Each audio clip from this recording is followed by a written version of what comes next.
friends. Welcome to the Creative Impact Podcast. I'm your host, Rachel Caldwell, and I'm so happy you're here. Each episode, I take some time to chat with fellow artists about life, faith, and the impact of the arts. When I come into a community or a group, what am I bringing in? It's going to affect others, right? Am I being crabby? Yeah, and it's okay to be like, hey, I'm having a hard day, guys. But it's being honest about that. But at the same time, it's like, okay, I'm not feeling so well. All right. But what's my heart posture and attitude towards those around me? Am I still being kind? Am I still being open? Am I still being honest and willing? Hey everyone, I'm so excited to be back with you this week for episode 55. This week I catch up with my friend Ginger Arrieta. Ginger and I met at Belhaven University, and we also danced together at Deum Dance Company. Ginger is a dancer, teacher, and singer, and she's currently a member of Open Sky and a teacher at Faith Dance Studio. Ginger and I dive into a variety of topics including anxiety, burnout, dance performance experiences, the importance of creating positive communities, and more. I'm so excited that you're here joining us for this conversation. And just as a reminder, every other week, there'll be bonus content on Patreon for the episode that released the week before. So this next week, coming up on August 31st, you can check out Patreon to hear the extended conversation with Ginger. To learn more, you can go to creativeimpactpodcast.com/Patreon. I'm super excited to go ahead and jump in, so enjoy my conversation with Ginger Arrieta.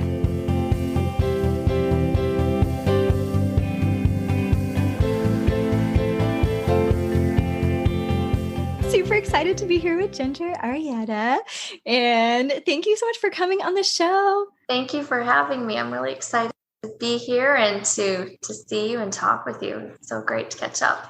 It is super great to catch up. I'm like, it's nice to have an excuse to get to talk to people. It's been way too long.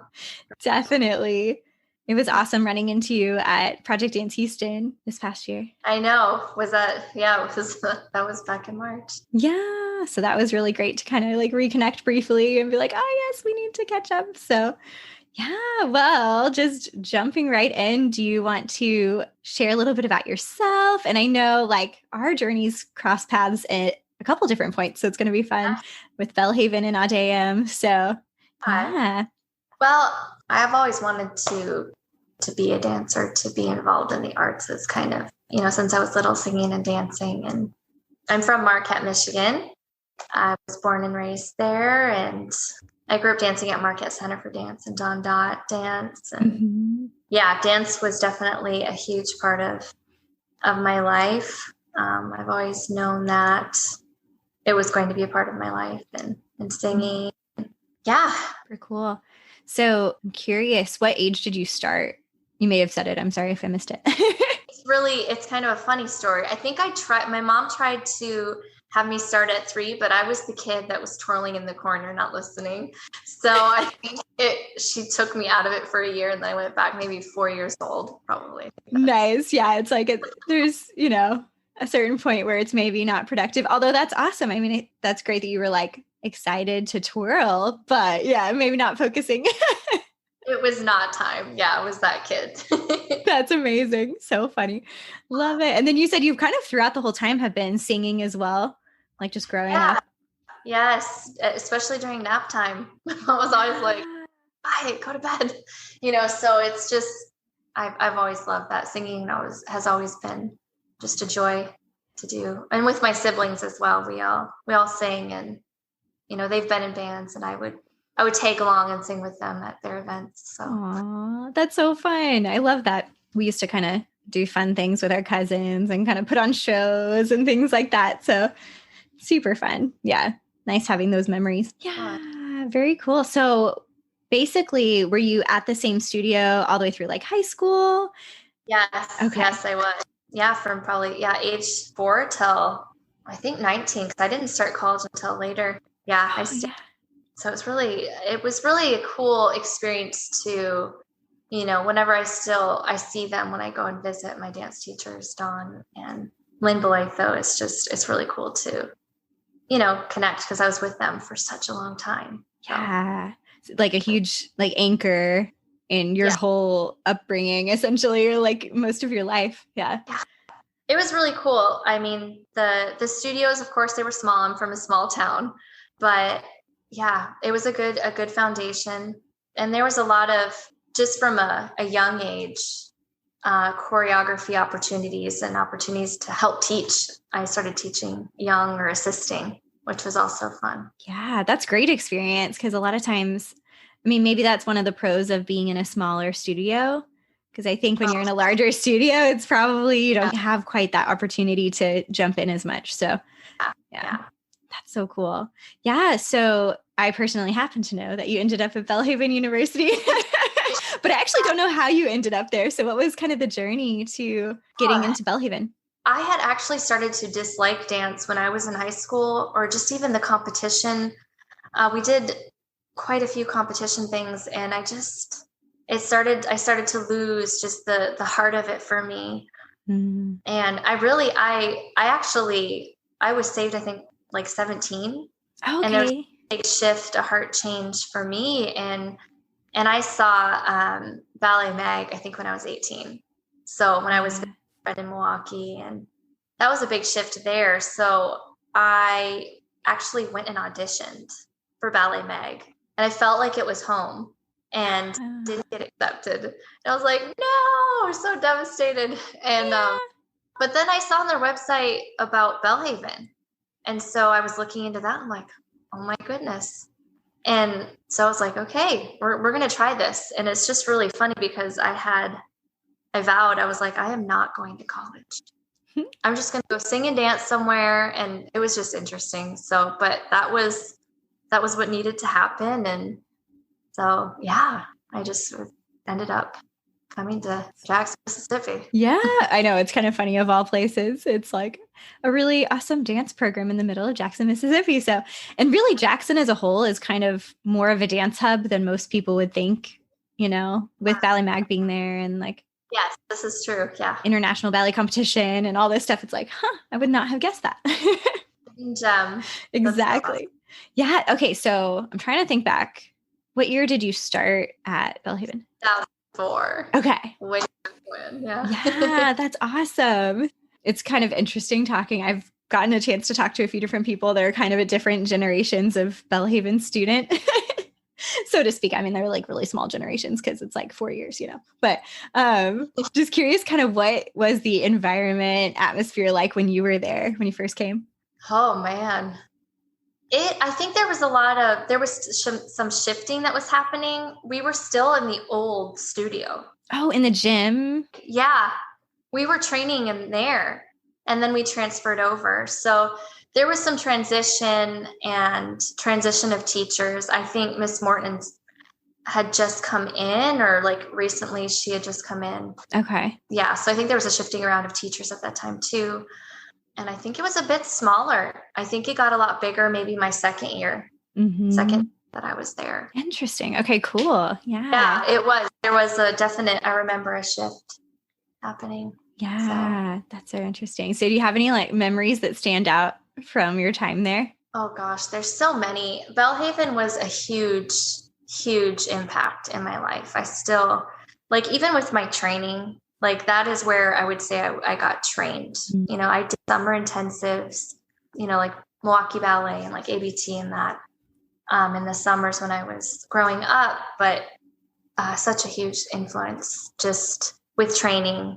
Yeah, I think it really set up my foundation. It was like I had to relearn how to stand straight and tall and all of the things. And so true. So true. Yes. It was like, okay, we're breaking me down to build me back up.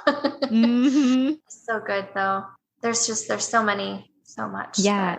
At that point, was it like a, trying to think back. So we sort of had more of a performance track, or like more the teaching track or something like that. I mean, it wasn't exactly that, but sort of, were you doing more like the performing side? I believe so. I know that there was a big change in how they were doing things after I left, but mine is a BFA in dance. So I think mine was performing. Yeah, I think that makes sense. Yeah. Yeah, it wasn't on the teacher track. Cool. Although that would have been a really great track to do. Oh my goodness. I know now that we're all ending up teaching, and it's like, okay, I'm really leaning on some of those things that we learned in like, Yes, I need more. ballet pedagogy, all that stuff. It's so important. All of those. For sure. I know, like for me, it was, I had to really, I was learning everything kind of, it felt like for the first time, I had mentioned, I struggled in school, and so it was like, for me, it was learning everything, just even in, not even the dance classes, but the math classes and the history and all that. So I definitely felt I could only retain so much because, we had long days, they were super long days. And that's true. There was only so much my brain could fit in at the time. Right. Sure. Yeah. It felt like steam was coming out. But, like the sponge, like oversaturated, like trying to hold it all in, but it's not sticking. Oh my goodness. Yeah. If I could go back, I would have taken more how to teach, more about the body. Just those classes were so important, but I think I only got, only bits and pieces because I was, so busy or overloaded a little bit. Yeah, that makes sense for sure. So I'm kind of jumping backwards a little bit, but you mentioned that you got saved when you were 17, you said, or 18, 17? Yes, 17. Yeah. Do you want to share a little bit about kind of that experience? And well, yes, I would love to. I grew up in a Catholic home, and my mom is a prayer warrior. She's an intercessor. That's definitely her gifting. So I grew up knowing about the Lord and like reading the Bible, but I didn't have that personal relationship with Jesus. And oh man, I needed him. Yeah. We all need him. Yes. I was very lost at that time, and I had anxiety so bad that I had panic attacks that would knock me out. Wow. Yeah, like I couldn't, they knocked me on the floor. And one of my best friend at that time, Emily, she was actually 5 years older than me, but she's a Christian, and she took me to her church and got me a Bible. And it was just having like a friend just walk along who was further along in their walk too, was so helpful. Just having someone speak into my life and be there for me. And I started reading the Word every day and just eating it up, Mm-hmm. That was my heart shifted then. It was like, I don't want to, it can't be about me. And there was so much going on personally in my life. There was a lot of hard things that were happening within my family. And, and dance had always been a place where I'm like, okay, I felt like most alive and hopeful. And so I was like, yeah, this needs to be for the Lord. This cannot be mine anymore. So that started that journey. That's beautiful. That would be a big shift, and really pretty close to when you did go off kind of on your own. Yeah. When you went to Belhaven, was that kind of, I mean, I guess you had seen Ballet Mag and kind of what they were doing, but did that affect kind of your perspective on like how faith and dance could intertwine or whatever, work together? For sure. I didn't even know. I knew that like I had tried to give the glory to God, even when it, I knew about the Lord and I would read the Bible and go to church, but yeah, it was like I knew I wanted to give him glory. Just it was like I didn't know what that platform would look like. Yeah. And when I saw that out there that Christians are dancing for the Lord, I was like, oh my gosh, that's what I, my heart just was like resonated and was on fire. And yeah, that's what I want to do. That's so cool. So that was like the first big shift in my life for sure. I mean, Kathy, Thibodeau, she impacted me greatly. And yeah, what the Lord could do, possibility. That's true. Yeah. I think sometimes it's so easy to like almost feel like limiting God in a sense, or like what we think God can do based on whatever our background is or our experience. And it's like, wow, there's really so much more that he's capable of, obviously. And it's like, wow, that's so amazing. So those are pretty awesome moments when you kind of like have that eye-opening, I don't know. There's even more. So that's so cool. Yeah, it's so awesome. Oh man. Yep. He saved me. He saved me by shifting all of those things around. And I remember I was like, I can't stay here. I need help. And it was just like that shift happened. So good. Yeah, thanks for sharing. I was just curious because I was like, oh, wow, that's really cool. So when you were graduating Belhaven and kind of like looking towards the next phase, what were you thinking you were going to try and pursue? And then kind of what ended up being your journey after that? It was kind of tricky. I'm going to, go back a little bit to Belhaven. I mean, Stephen Wynn and Laura Morton, they changed my life. And I want to give credit where credit is due. They are such, I just hold them dear to my heart. And they taught me so much just in how I approach, dancing and technique and consistency and all those things. But I did get worn out, and I had to have a break. I left, actually. I think it was during my third year. Yeah. And I did it back. But by the time I graduated, I was still feeling exhausted. And I wasn't in a very good place. I knew if I would have went and auditioned places, mentally, I was not in a good place.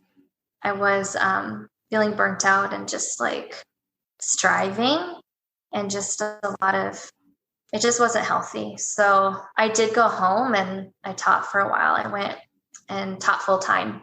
Cool. Which led to a couple years of time. And I wasn't sure I would dance. Honestly, I kind of gave that up. I was like, okay, I'll be a dance teacher. I'll get married. And, not that there's anything wrong with that. There was always that tug in my heart and that ache in my heart to keep dancing, and I would do some guesting, at the studios I was at for Nutcracker. Kind of like dance little roles here and there. Not little necessarily in the role, but more like short periods of time. Very intermittent and not consistent. Yes, right? That's the word. I honestly did. I was like, for 3 years, I think, after I kind of just like, okay, I'm not, and okay, Lord, what's next? And I was planning on getting married and moving back, buying my Limbo Lythos studio. There was that plan, and that didn't happen. And I was like, okay, it was a new season, and I knew there was another shift happening. And during that time, it wasn't like I was growing close with the Lord, and that was really important, and getting a lot of inner healing. And so I know there was a lot of character development during that time. So it wasn't like it was wasted. And the Lord he doesn't waste anything.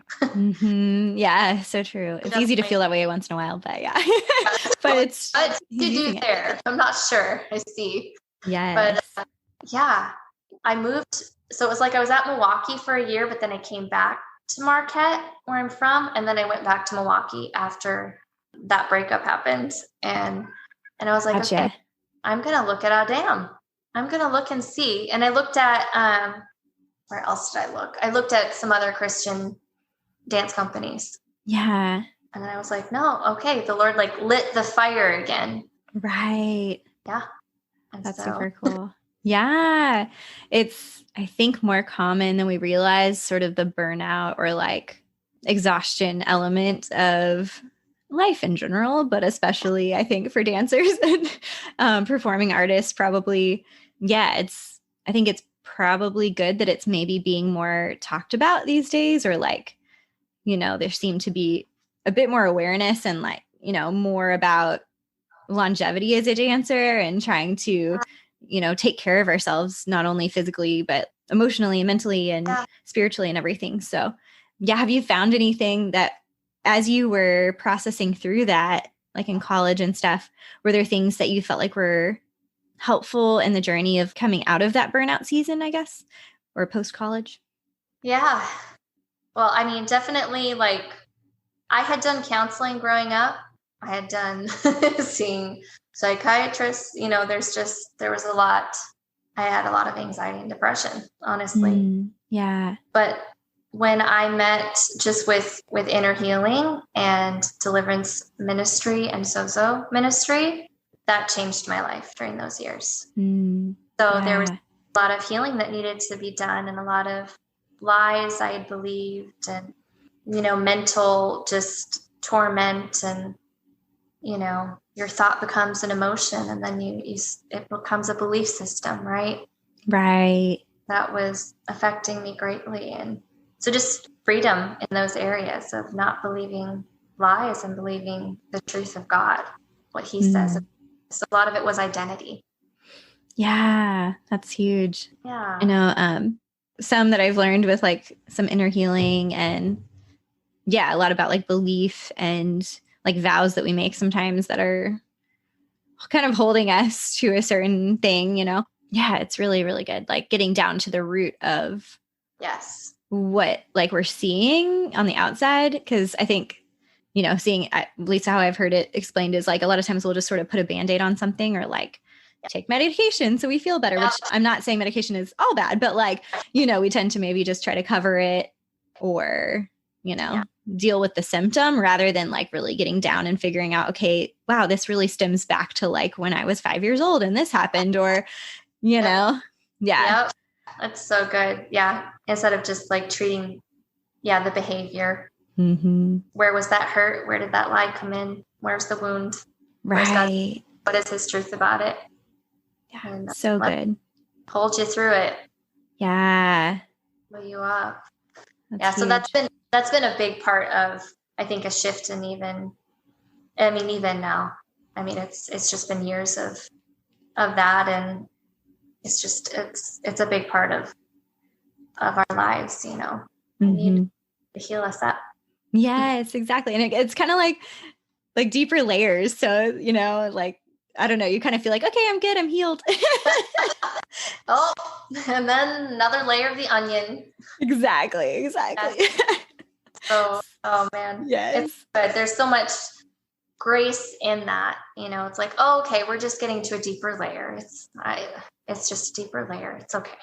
Exactly. And, more experiencing more and more freedom. So I guess, it's like, I don't know, it's like worth the work because then you get to taste that, so that's really cool. Thanks for sharing. I love it.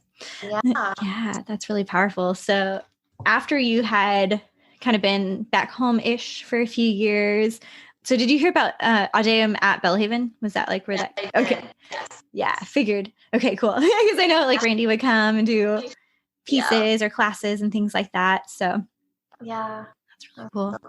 I think we ended up at Deum at the same time, like that same couple of years. Yep.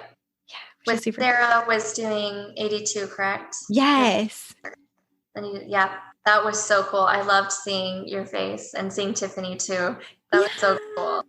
That was so much fun. Yeah, it changed so much of my perspective, and it was such a learning experience. Character development, I definitely would, and still remains like the biggest part of the journey, I love training. I love taking class, but that's the hugest thing, is just growing.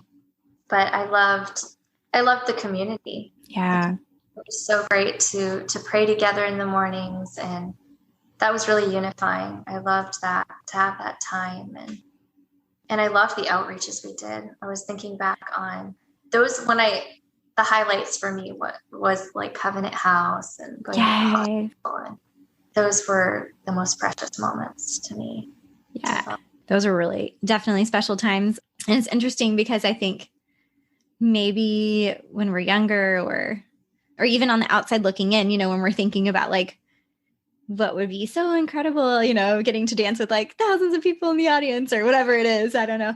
But usually, the most memorable ones are like maybe a smaller audience, or, when it's something that it's like a heart connection, even though it may not be what the world would say is like, this is success or whatever. But there's like that beautiful connection. And I think that the heart behind it is different. And so I agree. I think those are some highlights for me too. Definitely. So good. Yeah. Those times to really connect with people. Mm-hmm. And everyone has a different calling. Each role is important. Right. Yes. Like concert dance it's important. You need people who do that. Yeah. Definitely, I would say after college was definitely a shift for me. And just experiencing that in Deum was, I want to like see the people. I want it to be a more intimate setting where I can see the faces and then actually talk with them after Mm-hmm. and actually connect hearts. Yeah. That's so good. Yeah. Fuels me, I think. Right.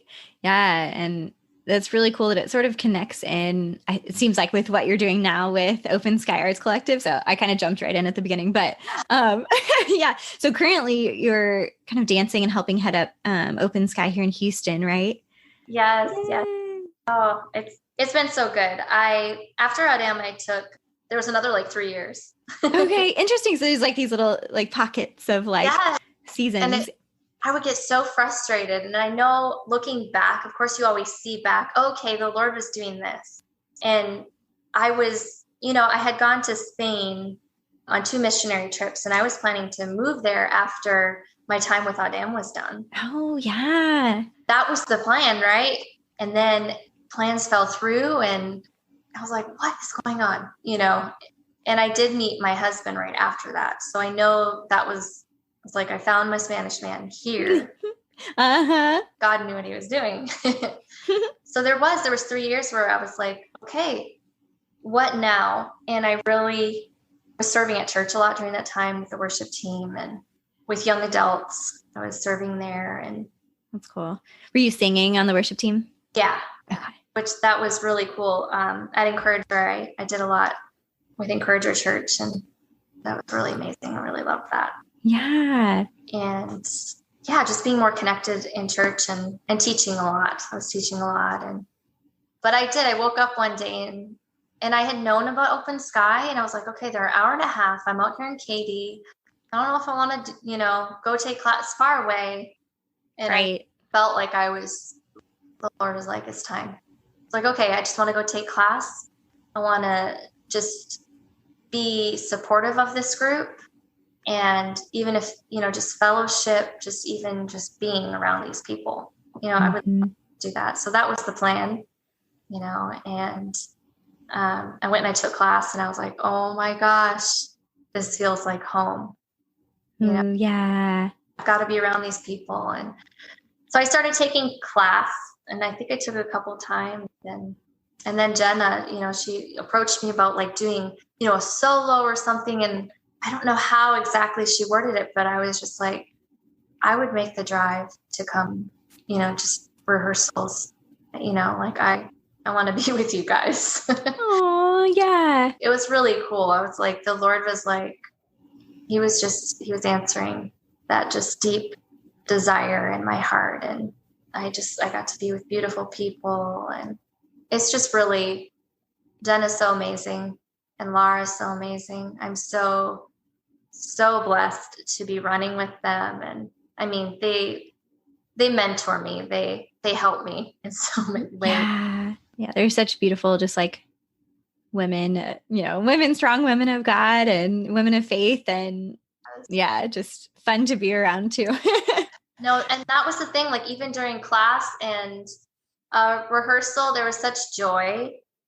There's lots of hard work, right? There's excellence, but there's just such a healthy balance, which I love. And I've been looking for, because yes, you want, unto the Lord, you want to give your first fruits, you want to honor him, but there also has to be like joy and fellowship and connecting of hearts. And right. Definitely what I experienced right away. I was like, okay, this is such a healthy balance. This is kingdom culture.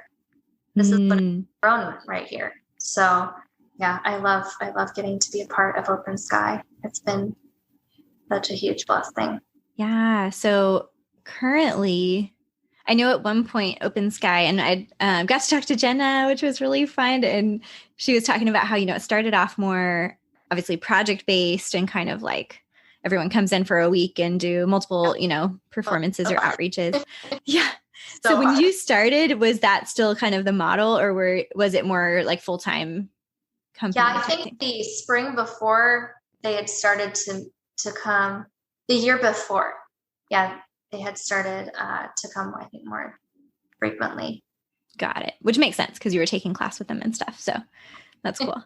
Yeah. Okay. Yeah. Okay. I'm putting the dots together. No, there's many dots. I love that. And yeah, so I was going to kind of ask about it later, but I like it segues really well right now with just the idea of how we can create positive cultures in the dance community. Well, really any community, but especially in the dance community. And like you were saying, it can be hard to find that balance, and as a teacher, it's like, okay, how do we cultivate that? And, or a director or choreographer, like, how do we help create an environment and foster an environment where people are finding that balance of like, okay, we're working hard, but we're also enjoying the time. And, we see each other as people and not just like, workhorses or whatever. So Yeah. Oh Lord. Yeah. It's so, I'm so learning and growing in this. And even this last year when things got super busy, it's so easy to fall back into the workhorse. Like, okay, well, or like, here's the mission, let's keep running, and that needs to happen at some times, especially if you have a fundraiser or, you have things going on. But checking in with each other, I think it's a heart posture. Being open, being honest, being willing, being yielded to each other, considering each other. One of my favorite books is Culture of Honor. Ooh, I don't think I've read that. It's so good. And he also has Keep Your Love On. So there's similar principles, but I've been just rereading, those books because it's just, it's so good. It's how we should be operating in our family, in our church, in relationships, Mm-hmm. Yeah. Do you mind sharing if like whatever stands out to you, some of the principles that are in the books? Yeah. Well, just curious. I should go read them too, but no, well, and here's the thing. And I was thinking about one of the illustrations he was talking about. Yeah, it's so great. Like when you come in a room, it talks about you coming into a room and holding a bucket of paint and you splashing the paint on the whole room. And it's like everything that has been splattered by the paint has been affected. It's been covered. And so basically it's like when I come into a community or a group, what am I bringing in? It's going to affect others, right? Am I being crabby? Yeah. And it's okay to be like, hey, I'm having a hard day, guys. But it's being honest about that. But at the same time, it's like, okay, I'm not feeling so well. All right. But what's my heart posture and attitude towards those around me? Am I still being kind? Am I still being open? Am I still being honest and willing? So, it talks about just relationship interactions and you need those things. And I don't know if that's helpful at all, but yeah, it is. That's a good image. I like having the analogy of that because it's true. And I think we all feel that, but it's kind of nice to have like a visual representation of it.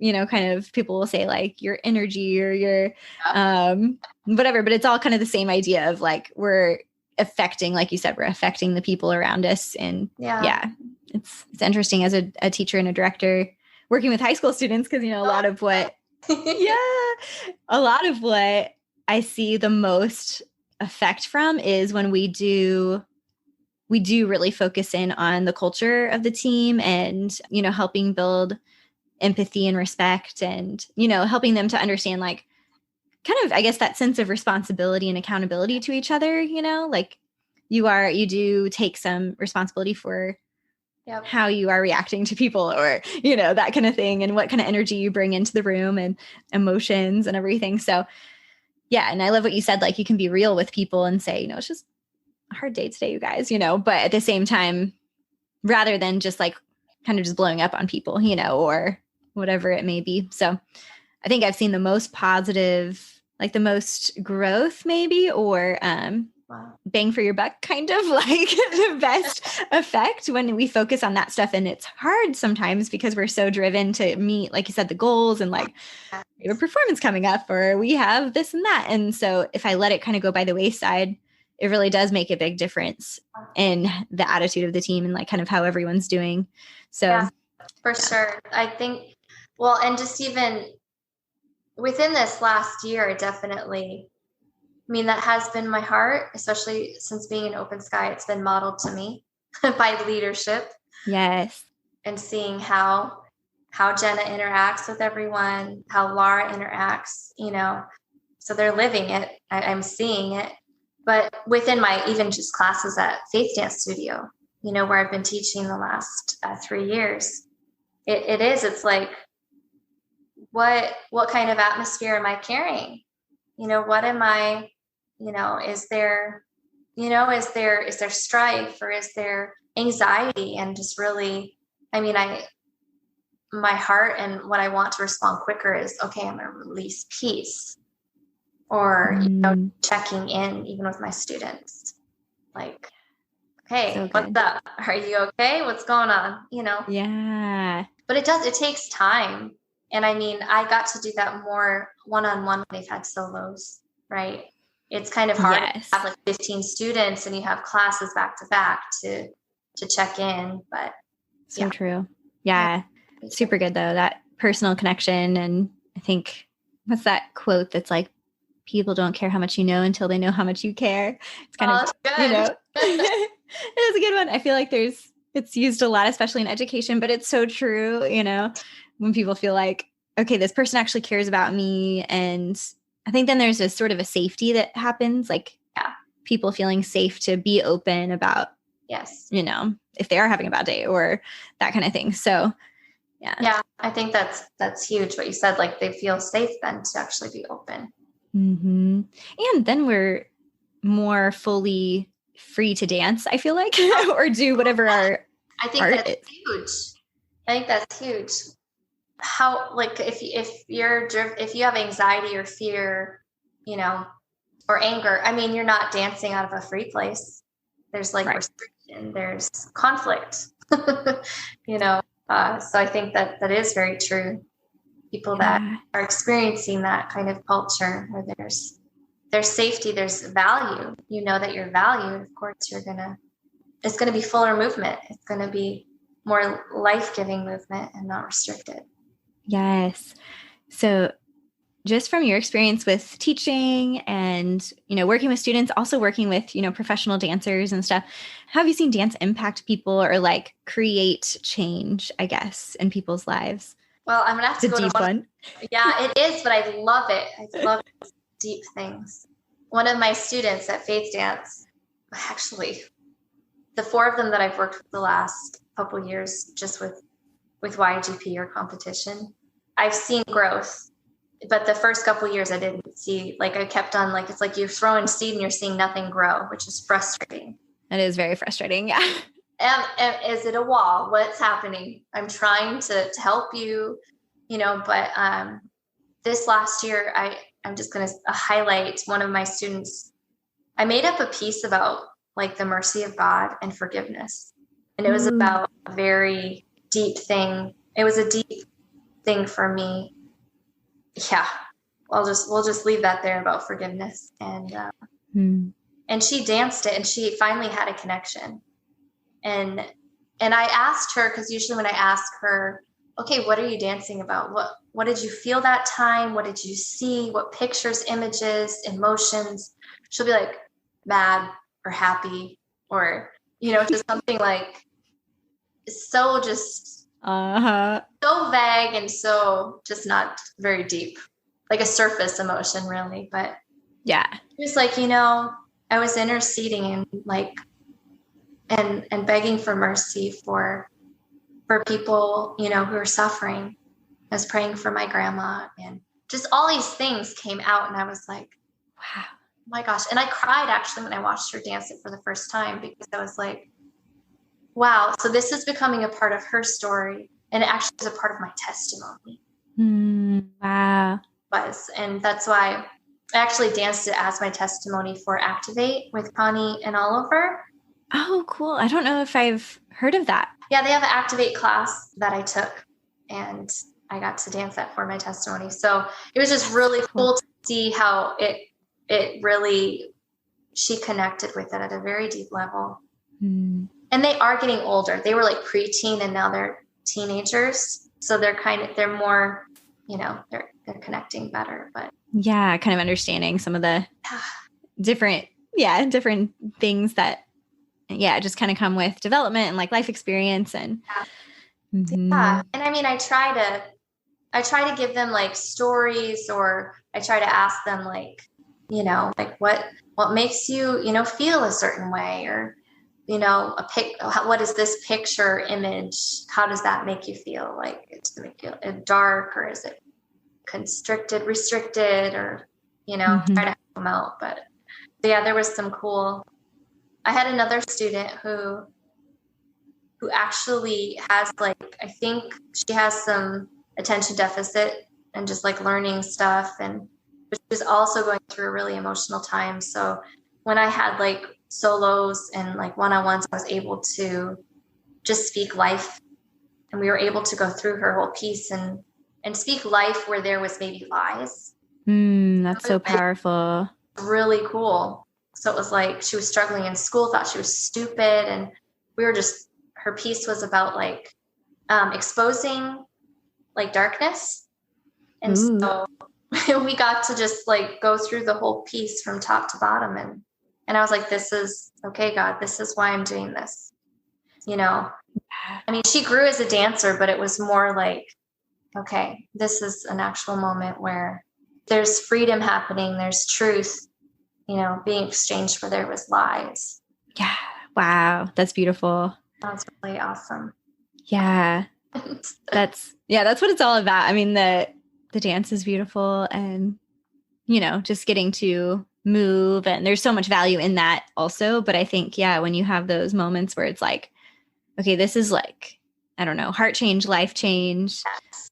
What's kind of crazy, I feel like, is I'm just like thinking all these things, but it's crazy how we can, I don't know, there's so many things that we are maybe praying for, or, you're doing things to help affect positive change for people, and you may never really ever see the effect of that, or what was prevented, if that makes any sense. Like, that's cool. That's really said that. Yeah. Yeah. Cause it's like, I think it was one time, thinking about like working with students, and Ben, my husband, he was talking about, he just kind of saw this image, like you're almost like keeping them from destruction just through, which was really powerful. And, it was kind of at a season where I was like struggling because it was just tougher there was more, just conflict and different things going on, and it felt very draining. And he's like, but it just feels like you are holding them back from destruction and helping them to like find truth. Yeah. Like you were saying, and replace the lies with truth. And it's things that it's like, wow, we may never really see that on this side of heaven, at least, I guess. But how cool, when we kind of take a step back. I love how you said that, because there's other areas of my life where I'm like, what? Like you don't see, the person wasn't willing to receive, right? Yeah. And you keep trying to scatter seed and throw seed, throw fruit at them in the head. Like, come on, receive. But I love how you said that, because that was just like a revelation. I'm sure there were certain things or decisions or things that actually were held back that could have happened, even though maybe I'm not seeing a positive step or course of action, right?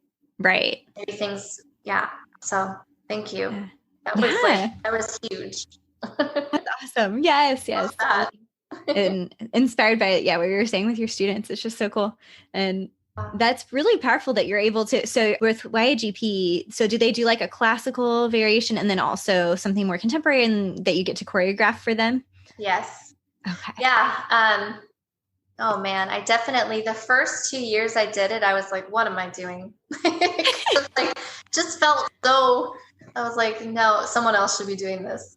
Where's the ballet mistress? Go get her. But I enjoy variations. I've been trained in points, and it was a good time. I guess it was just, I didn't really have like a grid or model of how should I be training them specifically? Right. So I think after the second year, it definitely got better. And then this year there was a lot more, I felt more freedom and peace in it.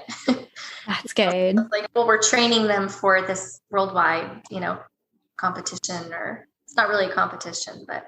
Yeah. So it's just for people that don't know, Youth America Grand Prix, right? Yeah. And how would you describe it? I'm like, I probably could give a description, but it's been years. So.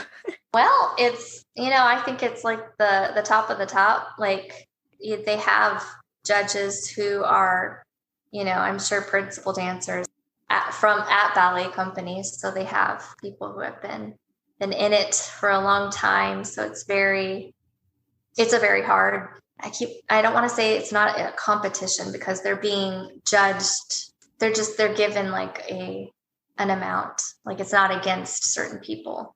Although people will get certain like scholarships, or it's more like scholarships. Yeah, that's really cool. It's a good learning tool. Even some of the girls like didn't like ballet, and I was like, oh, this is gonna be tricky, especially if you have a hard time coming to ballet class. But it helped.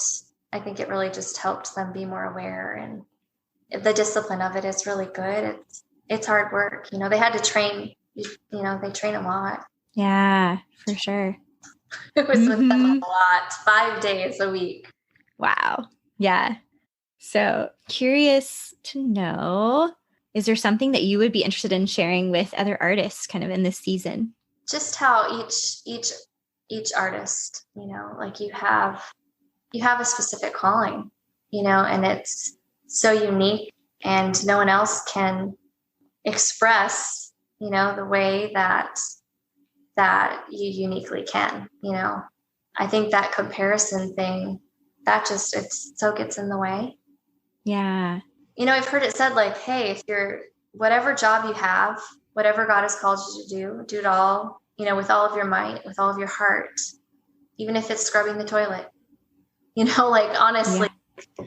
I know that's probably a very just over the top illustration, but honestly, like, what is the Lord specifically called you to do? What's your role? What's your destiny? What has he purposed you to do on this earth? And you're not going to miss it if you're doing that. You're staying focused on what he's speaking and who he has made you to be, So good.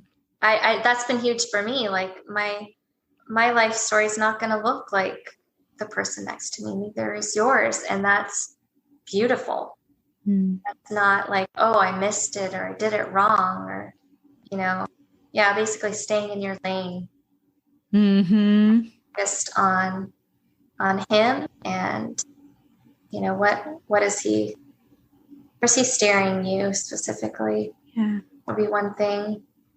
But also within that, I'm seeing more and more collaboration happening, I think, with artists. And I think, it seems like it has been. I think that's more of that. Important. Yeah. And unifying and celebrating each other's uniqueness and diversity within that. I guess spurring each other on, helping mine out the gold within each other.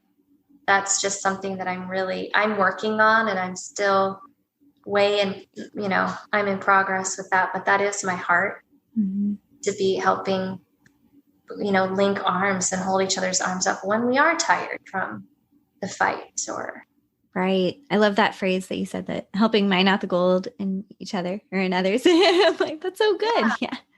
Yeah. I think that's been on my heart this last year, like within who we're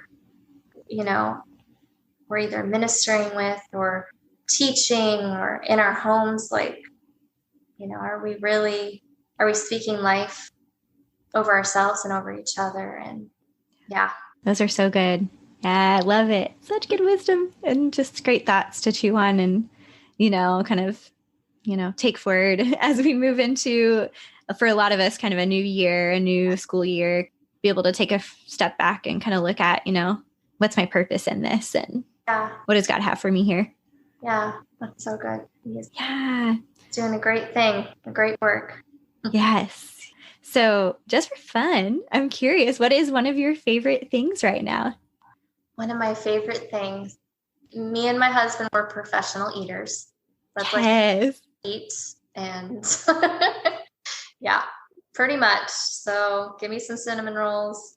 No, one of my favorite things, I'm in a season of trying to slow down, and we're working on balance, and the Lord's rearranging things. So I don't know if it's my favorite thing, but I'm just trying to be sensitive to the season that I'm in and making sure I'm not a busybody, but that I'm just being a part of things that he's really like, okay, giving me the grace to be a part of. And I'm honestly, me and my husband are just really drawing close to each other at this time. And, we're talking about having children.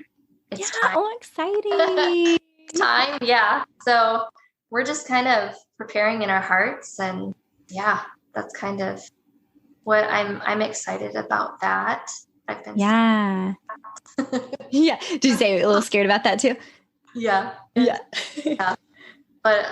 that would definitely be something that I'm really excited. I'm excited for a new year. I'm excited for being a part of Open Sky again and working with Laura and Jenna and seeing there's going to be, it's more, I think, collaboration is kind of what we've been talking about too. So we'll see how that kind of unfolds. Cool. Yeah. Kind of on the edge of a new season, and literally and figuratively, I guess. But it is hard to make space. It's really, really hard. Yeah. You would think it'd be easy, but it's like what you're saying. Yeah. I'm having to say no to certain things, and I need that balance. I need to be able to, for relationship, not to be running all the time, and fellowship. And, there needs to be that time. So I'm coming out of a busy year with that. So the Lord's teaching me a new way. I feel like I'm in kind of a similar, like it's busy, but trying to find, like you said, what are the things that are actually mine to do? And then what are things that are unnecessary that I'm like, just doing, So, so easy to get into though. And yes, it is. Yes, I can do this. Yes. Exactly. No, and I'm seeing the value in having the freedom for those like last minute things, or, to linger and chat with someone, and not be like constantly rushing to the next thing. That's so good. But it's so hard. Yeah. Anyway, so I'm working on that too. It's good. Great. Good job. Yay. You too. If people are interested in getting in touch and just kind of connecting more with you, what's the best place to do that? Facebook or Instagram. Nice. The best places. Yeah. I'm always kind of joking with my teacher I work with because, it feels like the Instagram lingo changes every so often. So it was like Instagram, then it was like Insta, and then IG. And I'm like, I'm not even sure what it is anymore. So have to check in with your students, right? Exactly. I'm 3 years behind. I don't know. Me too, girl. Me too. That's awesome. Well, this has been so good just to catch up. And I love just hearing your heart and kind of everything that the Lord's been doing over the past, for me, it's been like so many years. It's crazy. 7 years. Oh, yes. It's been too long. Yes, but just beautiful, and so grateful for your wisdom and willingness to take time to do this today. Thank you for having me. I really appreciate it. And I loved speaking with you. And we need a coffee date. Exactly. An official coffee date.